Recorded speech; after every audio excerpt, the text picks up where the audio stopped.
सुप्रभात विद्यार्थियों। हमने पिछले 2 वीडियो में स्वर के बारे में पढ़ा था और आज हम व्यंजन के बारे में पढ़ेंगे। व्यंजन किसे कहते हैं, तो चलिए देखते हैं।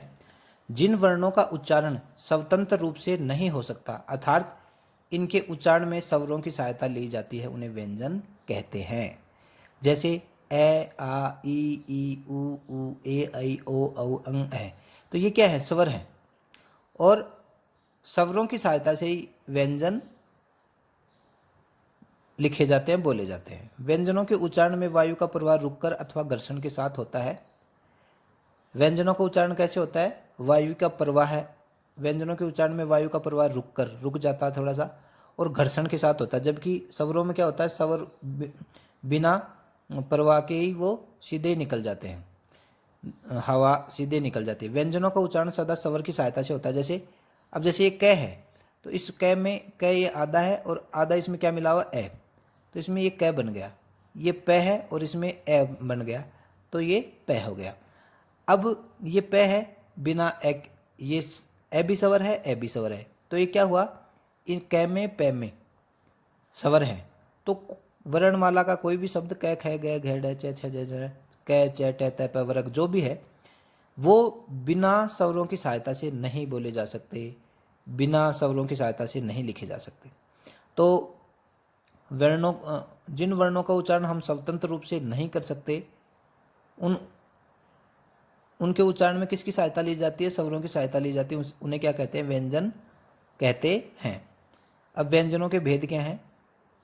व्यंजनों के भेद है उच्चारण स्थान के आधार पे। व्यंजनों के किस आधार पे बांटेंगे हम? उच्चारण स्थान के आधार पे।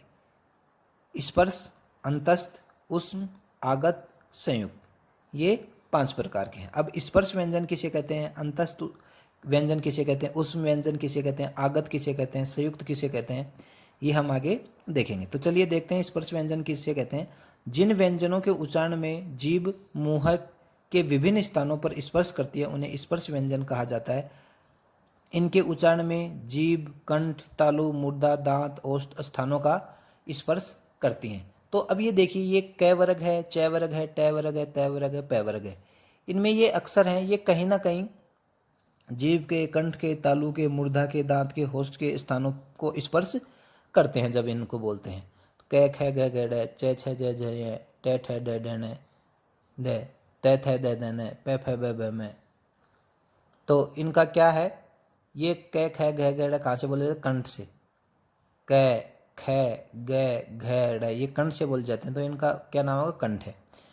च वर्ग कहाँ से बोला जाता है? च, छ, ज, झ, ये तालु से बोले जाते हैं, तालव्य हो गया। ट, ठ, ड, ढ, ड, ड मूर्धा, मूर्धन्य से हो गई। त, थ, द, ध, न इनको बोलते हैं तो हम हमारी जीभ किन की लगती है? दांतों की लगती है, तो ये दंत्य हो गई।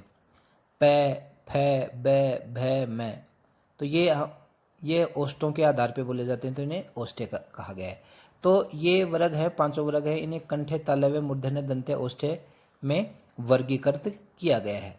एग्जाम की दृष्टि से बहुत महत्वपूर्ण है और हमें हमारे ज्ञान की दृष्टि से भी महत्वपूर्ण है। क वर्ग कौन से में आता है? कंठ में कौन से आता है? क, ख, ग, घ, ड़। तालु में कौन सा? तालव्य में कौन सा आता है? पूछ लेते हैं, तो च, छ, ज, झ है। मूर्धन्य में कौन से हैं? वही 2 अक्षर दे दिए, ट, ठ, ड, ढ, न। दंत्य में कौन से आते हैं? त, थ, द, ध, न। ओष्ठ्य में प, फ, ब, भ, म ओष्ठ्य आते हैं। तो अब देखिए, ड, ञ, न, म व्यंजन वर्णों का उच्चारण नासिका के साथ साथ क्रम से कंठ, तालु, मूर्धा, दांत, ओष्ठ के स्पर्श से होता है। इन्हें नासिका व्यंजन भी कहते हैं। क्या कहते हैं? नासिका व्यंजन भी कहते हैं।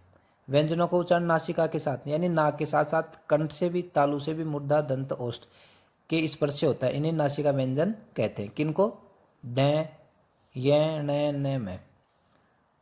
ड़ और ड वर्ण शब्द के आरंभ में नहीं आते, लेकिन मध्य और अंत में इनका प्रयोग होता है। जैसे पढ़ना, पीड़ा, बड़ा, पढ़ाई, बढ़ाई। ये 2 अक्षर है, वो कभी भी इनकी शब्दों से शुरुआत नहीं होती। ये शब्द के पहला अक्षर कभी भी नहीं होगा। कौन सा? ड़ और ड। पीड़ा, पढ़ना, बड़ा, पढ़ाई, बड़ा, ड, ड़ और ड, ढ। का अंतर समझना आवश्यक है। जैसे डाकू, सड़क, तो ये तो ड है और ये ड है। कीचड़, तो ये ड हो गया। ढक्कन, ड, और ये ढ। चढ़ाई, बूढ़ा, क्या हो गया? बुड्ढा, बूढ़ा, तो ये ड और ये ढ हो गया। अंतस्थ व्यंजन, अंतस्थ यानी अंदर से। अंतस्थ का अर्थ है स्वर और व्यंजन के बीच में स्थित। इनका उच्चारण जीभ, तालु, दांत और होठों के निकट आने से होता है, किंतु श्वास में रुकावट कम होती है। इनकी संख्या 4 है।